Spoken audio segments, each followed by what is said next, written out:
बाजार की चाल एक बार फिर डगमगाई हुई है। कहाँ नए शिखर बनने की उम्मीद थी, लेकिन अब 17,000 के ऊपर टिके रहने की चुनौती है। ग्लोबल संकेत खराब हैं। एफआईएस के जाने का सिलसिला कायम है। ऐसे उतार चढ़ाव भरे बाजार में कोई शख्स अगर आपको सही राह दिखा सकता है तो वो है बाजार के सबसे अनुभवी एक्सपर्ट रामदेव अग्रवाल। जी हाँ, मार्केट गुरु सीरीज में आज हमारे साथ जुड़े हैं मोतीलाल ओसवाल फाइनेंशियल सर्विसेज के को फाउंडर रामदेव अग्रवाल। रामदेव जी, पहले तो थैंक यू सो मच, आज आप स्टूडियो में आए। मैंने आपको एक रिक्वेस्ट किया और आपने उसको माना और आप स्टूडियो में आए, उसके लिए thank you so much. No, congratulations on becoming managing editor of Awaaz. हमें जो सबसे बड़ी आवाज़ है, हिंदी चैनल की आवाज़ जो सबसे बड़ी आवाज़ है, और जो पूरे देश में कश्मीर से कन्याकुमारी तक हिंदी की जो आवाज़ होती है, हिंदी में जो आप लोग बोलते हैं अच्छे से, उसका एक अलग इफेक्ट है। बिल्कुल, पहली हेडलाइन तो दे दी आपने हमें। सीएनबीसी आवाज़ एक दुनिया हमारे देश की बड़ी आवाज़, और उसी को और बुलंद करने की कोशिश रहेगी रामदेव जी। और रामदेव जी, मैं जो बात कर रहा था कि जो मैं टीज़ में भी कहा कि आपने एक कॉल ली थी कि एफआईएस ने बेच तो दिया, ठीक है ना, जिस भी मर्जी से बेचा हो, लेकिन वापस आना पड़ेगा और काफ़ी पेनफुल एंट्री होगी उनकी। ऑलरेडी हम देख चुके हैं वो, लेकिन जितना उन्होंने बेचा था उससे काफ़ी कम खरीदने में इतने प्राइस बढ़ गए, तो क्या और आगे पेन रहने वाला है उनके लिए?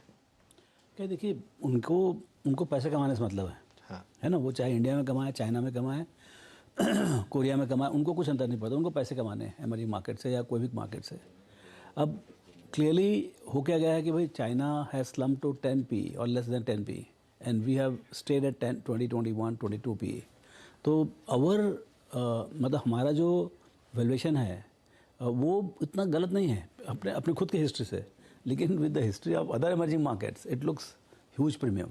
तो वो एक चैलेंज है। अब उसमें वो चैलेंज कभी ख़त्म हो सकता है जब हमारा कॉर्पोरेट अर्निंग्स ग्रोथ बहुत स्ट्रांग हो, है ना। तो अभी आज जैसे हेडलाइंस देखें कि मैं भी बात कर रहा था अपने हेड ऑफ रिसर्च से, तो बोलते एग्रीगेट तो लोअर आएगा, बिकॉज जो कमोडिटीज़ जो सिक्लिकल्स थे वो बहुत ऊंचाई में थे लास्ट ईयर, और अभी वापस बहुत काफ़ी नीचे आ गए। तो बेस इफेक्ट की वजह से? हाँ, तो base effect and clearly the earnings are also gone down. Okay.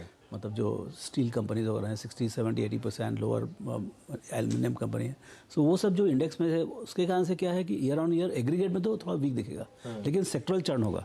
Okay. सो बहुत डिवाइड हो जाएगा in the sense that earnings कुछ में 50-60% डिक्लाइन आएगा, जैसे ऑयल एंड गैस है, आपका कमोडिटीज़ हैं, उसमें डिक्लाइन आएगा, लेकिन काफ़ी कुछ मेकअप हो जाएगा banking, financial services, automobile, users of commodities and also.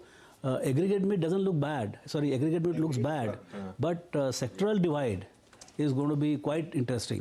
Users of commodities में इस समय आपको फोकस करना चाहिए। तो यूजर्स ऑफ कमोडिटीज में ऑटोज आता है, जैसे एफएमसीजी आता है, और 2-3 सेक्टर्स आते हैं, सब में रिकवरी आएगा, लेकिन जिसका बेस बहुत खराब था, जैसे कंज्यूमर्स में क्या उतना बेस खराब नहीं होता जनरली, तो उसमें 12-15% जैसे आएगा, लेकिन जैसे आपका ऑटोमोबाइल है वो सिक्लिकल है, तो उसको बहुत खराब था, तो 300%, 400% ऐसा ग्रोथ आएगा। लेकिन ऑलरेडी क्या स्टॉक्स ने एब्जॉर्ब कर लिया इसको? बहुत कुछ एब्जॉर्ब कर लिया है, बहुत कुछ एब्जॉर्ब कर लिया है। सो उसी कारण से आप देखना कि जब बहुत अच्छे नंबर आते हैं, मंथली नंबर्स वगैरह, तो the spike is very limited now, already more then because there are very fewer and fewer sectors are doing well. तो ये जो कॉर्पोरेट अर्निंग्स ग्रोथ है वही हमारा, मतलब ultimately will get premium, but premium on the growth. यदि growth नहीं आया, so then we are on the losing wicket. मतलब आप बिना अर्निंग्स ग्रोथ के आप जो है 22 पी कर लो, 25 पी कर लो, 30 पी कर लो, वो आपकी मर्जी है। मतलब FIs will keep selling, I can tell you this. हाँ, लेकिन FIs will compelled to come back with double force if my corporate earnings growth are very strong.